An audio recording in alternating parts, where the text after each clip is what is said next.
वैसे तो मराठी में बहुत लोगों ने पसंद किया है, लेकिन आज गुजराती में प्रेजेंट करें, आप लोग क्या कहना चाहेंगे? जी, मराठी में शो प्ले 25 साल से चल रहा था। वहाँ उस समय बहुत कंट्रोवर्सी वगैरह हुई थी, लेकिन 25 साल सक्सेसफुली चला था। फिर हम लोगों ने ये प्ले इंग्लिश में किया, हिंदी में किया, बहुत अच्छा रिस्पांस मिला हमको। हर शो में स्टैंडिंग ओवेशन, लोग रोते थे ऑडियंस में।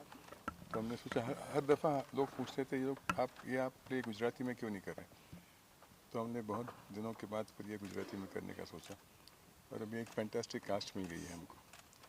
तो मेरे ख्याल से बहुत अच्छा जाएगा शो, और ये टॉपिकल भी है। अभी पाकिस्तान के बारे में उसमें बोलते हैं, पाकिस्तान का जो डिवीजन हुआ था उसके बारे में बोलते हैं। तो आई थिंक ये टॉपिकल भी बहुत है और लोगों को पसंद भी आएगा, and we have a great cast. आप लोग क्या कहना चाहेंगे? गुजराती रंगभूमि पे बहुत से कमर्शियल प्लेस होते हैं, आर्ट प्लेस होते हैं। तो व्यावसायिक रंगभूमि जो है और उससे व्यतिरिक्त जो एक रंगभूमि है, उसमें बहुत सारे प्रयोग किए जाते हैं। लेकिन ऐसा प्रयोग शायद पहली बार हो रहा है गुजराती में कि जो नाटक मराठी में इतना सफल रहा, हिंदी में इतना सफल रहा, अंग्रेज़ी में भी इतना सफल रहा। और जब मैं इसी नाटक का एक अंग्रेज़ी प्रयोग देखने के लिए आया था और तब मैं मध्यांतर में बाहर लोगों को सुन रहा था, तो उनमें चर्चा हो रही थी कि ये गुजराती में क्यों नहीं होता। तब जाके मुझे ये ज्ञात हुआ कि वो जो प्रेक्षक वहाँ खड़े थे वो गुजराती थे और वो इंग्लिश प्ले देखने आए थे। और चूंकि उनके मन में एक ऐसी जंखना थी कि नहीं, ये गुजराती में भी होना चाहिए इसका मंचन। और जब हमने इसको प्रेजेंट करने का सोचा, तो ऑब्वियसली जो निर्माता हैं वो और जो दिग्दर्शक हैं वो दो बहुत अहम पहलू हैं। तो आइडियाज़ एंटरटेनमेंट बहुत पहले से ही विचार प्रेरक चीज़ें देता रहा है। फिर वो हास्य रस भी हो सकता है और उसके बाद ऐसा शौर्य रस भी हो सकता है। भरत दाभोलकर जी का जब नाम जुड़ता है तब ऐसा लगता है कि कुछ ना कुछ ऐसा होगा जो जब आप रंग मंदिर से घर जाते हैं, नाट्य मंदिर से घर जाते हैं, तो एक सोचने पे मजबूर कर देने वाली बात। क्योंकि शायद नथुराम गोडसे जब भी नाम आता है तो हर किसी को अपने स्कूल कॉलेज में पढ़ी हुई वो इतिहास की किताबें, वो भूगोल की किताबें याद आती हैं, जहाँ पे भारत का एक अखंड भारत का जो एक नक्शा था वो दिखाया जाता है। और फिर जो टुकड़े हो गए, टुकड़ों के बारे में हर किसी ने सुना है, टुकड़े किसने किए वो भी सुना है, और टुकड़े किन वजह से हुए ये भी किसी ने सुना है। लेकिन जब गांधीवाद की बात आती है, गांधी जी की हत्या की बात आती है, तो हमेशा से विवाद से घिरा हुआ एक ऐसा सब्जेक्ट है। तो इसके बारे में हर किसी को मालूम है कि जो उन्होंने निवेदन दिया था, लेकिन क्यों मारा था, इस बंदूक का वो जो चित्र है उसके पीछे के जो कारण हैं, और नथुराम गोडसे ने गांधी वध क्यों किया, वो गांधी हत्या थी या गांधी वध था, ये देखने के लिए नाटक देखना पड़ेगा। ગુજરાતી ઓડિયન્સ માટે શું મેસેજ છે? ગુજરાતી ઓડિયન્સ માટે માત્ર એટલું જ કહીશ કે ઘણા બધા નાટકો આપણે જોતા જ હોઈએ છીએ, ખૂબ બધો આનંદ કરતા હોઈએ છીએ, સપરિવાર આપણે જઈને હસતા પણ હોઈએ છીએ, ઘણીવાર રડતા પણ હોઈએ છીએ, આંખો સજળ થઈ જાય છે. પરંતુ આપણે બધાને ખ્યાલ છે કે ગુજરાતી રંગભૂમિનો એવો એક જમાનો હતો કે જ્યારે તમે નાટ્યગૃહમાંથી ઘરે જાઓ ત્યારે ઘરે પણ એની ચર્ચા થાય, ઘરે જતી વખતે ગાડીમાં પણ એ નાટકની ચર્ચા થાય, અને ત્યારે ઘરે પહોંચીને તમે બીજા લોકોને પણ કહો કે આ નાટક કેવું હતું અને ખરેખર આપણે જવું જોઈએ. તો એવા નાટકો જ બનતા હોય છે. અને એમાંનું એક નાટક જેની વાર્તા બધાને ખબર છે, પણ એ વાર્તા પાછળની હકીકત એ બધાને હજી ખબર નથી. તો એ બહાર લાવવાનો એક પ્રયાસ, એક ખૂબ જ સુંદર એનું નાટ્યાંકન કરવામાં આવ્યું છે. અને લોકોને જાણીને બહુ આનંદ થશે કે આ નાટકના રિસર્ચમાં ઘણા થોથા તો ઉથલાવ્યા છે, પણ એની સાથે સાથે નથુરામ ગોડસેનો જે ઓરિજિનલ મૃત્યુપત્ર છે, એમના જે ઓરિજિનલ કપડાં હતા છેલ્લી વખતે એમના અંતિમ ક્ષણે, અને એમની અસ્થિઓ જે આજની તારીખમાં પૂનામાં છે, એ ટીમે જઈને જોઈ છે અને ખૂબ બધું એના વિશે અભ્યાસ કર્યો છે. અને ત્યારબાદ આ નાટક હવે તમારા સમક્ષ આપી રહ્યા છે. आप क्या कहना चाहेंगे?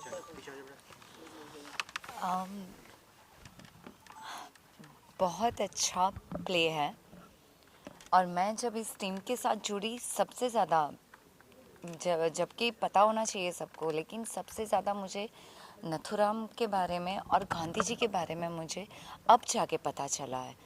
वो सबसे बड़ी बात है कि मतलब जो रियलिटी रहती है उसके बारे में किसी को बताया ही नहीं गया, ना तो स्कूल में ना कॉलेज में, कि हकीकत क्या थी, हमारे भारत की हकीकत क्या थी। तो एक्चुअली ये हकीकत देखने के लिए सबको ये प्ले देखना चाहिए। और ऑब्वियसली ये प्ले हिंदी और मराठी में एंड इंग्लिश में बहुत बहुत चर्चित और प्रसिद्ध रहा है। तो देखते हैं अभी हमारे गुजराती ऑडियंस कैसे रिस्पॉन्स करती है। स्पेशली उनको क्या मैसेज देना चाहिए? देखिए, गुजराती रंगभूमि में मैक्सिमम नाटक ऐसे जो है एंटरटेनमेंट होते हैं, लोग हंसते हैं, गाते हैं, घर जाते हैं, भूल जाते हैं। बहुत कम नाटक ऐसे हैं जिसको देखने के बाद इंसान उस पर सोचता है, उसका इम्प्रेशन चेंज होता है, उसकी थिंकिंग चेंज होती है, उसको समझ में आता है कि ये चीज़ हमें पता ही नहीं थी, और उसका इम्पैक्ट, विजुअल इम्पैक्ट जो है वो बहुत ज़्यादा होता है। तो ऐसे बहुत कम नाटक बने, उसमें से ये एक नाटक है नथुराम गोडसे मरवूज पड़शे। और दूसरा ये कि ये एक हकीकत है जो इतने सालों तक बाहर आई नहीं। ये मराठी नाटक की वजह से ये हकीकत बाहर आई, अब हिंदी में, इंग्लिश में बाहर आ रही है, लेकिन गुजराती ऑडियंस बहुत सारी, क्योंकि गांधी जी भी बेसिकली गुजरात से है, तो बहुत ज़रूरी है कि गुजराती ऑडियंस को भी इस हकीकत से वाकिफ़ कराया जाए। और ये नाटक ऐसा है जिसको हम एक नाटक नहीं बोल सकते, मेरे हिसाब से एक हकीकत बोल सकते हैं। कड़वी हो सकती है लेकिन ये हकीकत है, और ऐसे प्रयोग करने के लिए मंजे हुए लोग चाहिए। तो जब ऐसे लोग जुड़ते हैं, भरत दाभोलकर सर है, Sejal painter, Paritosh painter, ideas entertainment, तो ऑब्वियसली ये नाटक का प्रेजेंटेशन कुछ कमाल का ही होगा, और ये 100% है। और हमें आशा है कि जब जो भी प्रेक्षक ये देखेंगे वो अपने मन पे एक अलग इम्प्रेशन लेकर जाएंगे, जो आज तक उनकी सोच थी, उनकी सोच में बदलाव ज़रूर आएगा। Thank you sir, thank you sir. Thank you so much. जो आज प्ले देखा, मराठी में 25 साल से चल रहा है और गुजराती में अब जो है किया गया, क्या कहना है? ये हिंदी में, इंग्लिश में और गुजराती में है। आज गुजराती का प्रीमियर है। पहले तो पूरी टीम को धन्यवाद कि वो ये लेकर आए, ये प्ले लेकर आए। बहुत बहुत शुभकामनाएं सभी को। सभी ने बहुत अच्छा काम किया है, beautifully directed, beautifully written. Godse ने तो दिल जीत लिया, so he is done a wonderful job. I think आज के डेट में जो हालात हैं हमारे देश में, और जो हालात है इससे आप सबको समझ आ रहा है कि मैं क्या कहने की कोशिश कर रही हूँ। इस वक्त पर इस प्ले का आना बहुत ही ज़रूरी है, बिकॉज बहुत लोगों को हमारे देश का इतिहास नहीं पता है। जो कम्युनल डिवाइड आज के डेट में है, उन लोगों के लिए जिनके मन में नफ़रत है, उनके लिए ज़रूरी है ये प्ले देखना। तो प्लीज़ आइए और देखिए और इतिहास को जानिए, वो इतिहास जो इतने सालों से दबा हुआ, छिपाया हुआ है। I am blown. बहुत सारी चीज़ें थी जो मुझे भी नहीं पता थी, और आज जानने के बाद दिल दहक गया है। So kudos to the team, and I hope they do many shows, और ये जितने लोगों तक वो पहुंचा सके प्लीज़ पहुंचाए, क्योंकि ज़रूरी है। परितोष सर के साथ आपने काम भी किया है, जी, क्या कहना चाहेंगे? उनको क्या शुभकामनाएं होंगी आपकी तरफ से? आई थिंक ऐसा प्ले इस समय पर, इस सिचुएशन में लेकर आना एक गट्स का काम है, और वो सिर्फ परितोष ही कर सकता था। I am sure Bharat sir बहुत लोगों के पास ये प्ले लेकर गए थे, और हर किसी ने रिजेक्ट किया, because it is based on Gandhi ji and his death, and Paritosh had the guts to do it, and I salute him for that. So all the best to him. I hope बहुत सारे shows हों, और ये लोगों तक पहुंचना चाहिए। मतलब हर किसी को ये प्ले देखना चाहिए, और स्पेशली आज की यंग जनरेशन को देखना चाहिए, जो नफ़रत पाल के बैठी है अपने दिल में, उनको ये प्ले ज़रूर देखना चाहिए। Thank you so much. के ऊपर और कितना इम्पोर्टेंट है आज के टाइम में इस तरह का लाना, और 25 साल से मराठी लैंग्वेज में चल रहा था, फाइनली जो है गुजराती लैंग्वेज में आया, क्या कहना चाहिए? जी, सबसे पहले तो 25 साल तक जो प्ले चलता है तो डेफिनेटली उसमें कोई तथ्य है, कोई मुद्दा है, कोई इमोशन है जो इतना महत्व का है कि वो 25 साल तक चला, कंट्रोवर्सी होने के बावजूद भी चला। गुजराती में ये प्ले लाना एक बहुत बड़े साहस की बात है, क्योंकि गुजराती लोगों के लिए गांधी जी का एक जातिवाद का कनेक्शन भी है, क्योंकि गुजराती है और पूजनीय है महात्मा गांधी। लेकिन जो पॉइंट ऑफ व्यू है नथुराम गोडसे का, हमने सुना है, कहीं पढ़ा है, कहीं देखा है, बट डिटेल में उन्हीं के मुंह से ये जिस तरह से ये पोर्ट्रे किया गया है कि नथुराम गोडसे खुद बोल रहे हैं कि उन्होंने क्यों किया, सही किया, गलत किया, क्यों किया, वो जो पोर्ट्रेयल है that is very nice, it is very magnetic. और आज के जनरेशन के लिए भी मैं ये कहूँगा कि नाटक देखना यूजुअली ये हो गया है कि 50 साल 60 साल के बाद जब हो जाती उम्र तब लोग आते हैं।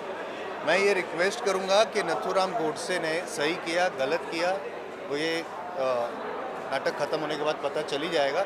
बट आज के जनरेशन को भी ये समझना बहुत ज़रूरी है कि गांधी जी ने कितने बलिदान दिए और नथुराम गोडसे ने भी अपनी जान का बलिदान करके ये क्यों किया। It's a very nice subject, it is history, it is reality and it has to be portrayed, and it is being portrayed very nice by Bharat sir, by Paritosh Painter. They have always come out with very good subjects, so hats off to them. Thank you.